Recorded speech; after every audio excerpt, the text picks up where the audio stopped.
Yeah, so when it comes to the question about Deb Dana and exercises, I don't really have any favorite exercises. And like when I'm working with teenagers in school, they don't want to, make collages and draw trees and stuff. So I think those are really good for someone who gets polyvagal theory. They're ready for learning and self exploration, and they're ready for, and they can set aside time and resources to that. But my population that I work with in my school district is not that, unfortunately. So I have to find ways that are more intriguing for them. And one of the ways that I found was so far, well, I'm practicing it. I'm practicing it. Is I had created this 5-week group curriculum based around polyvagal theory, and the idea was to present it to a group of teenagers at this high school that I'm. It's a continuation high school, so it's a high school where kids have failed out of their regular education program or the regular high school, and they go to this school to make up credits, or they have behavioral issues, or basically they get expelled from one school and they end up at this school.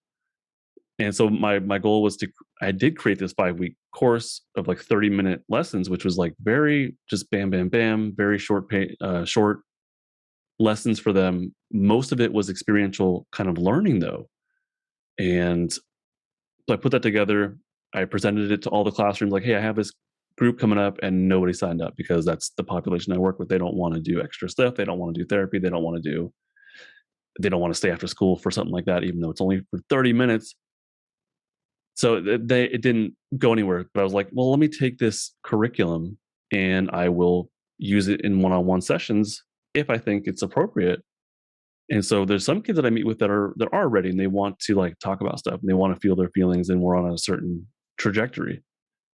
And there's other ones where, things are they're interested, but they don't want to do insight kind of stuff. They don't want to talk about their feelings quite yet, but they're interested in therapy. And so utilizing a curriculum like that I made, that is actually kind of a good idea. And so I've been doing that with a few students.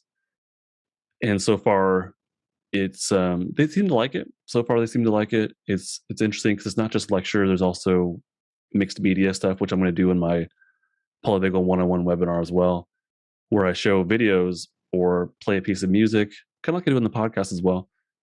And then we say, well, how do you feel about this? What do you notice happening within you? And so it's a safe way for them to begin to notice, like, oh, I do have this inner world that I've just completely neglected or ignored or stuffed down. So that's an intervention I'm building on. And it's just kind of my own thing where it's like I need the top level knowledge, and then I'll figure the rest of it out. So that's kind of that's what I'm doing right now.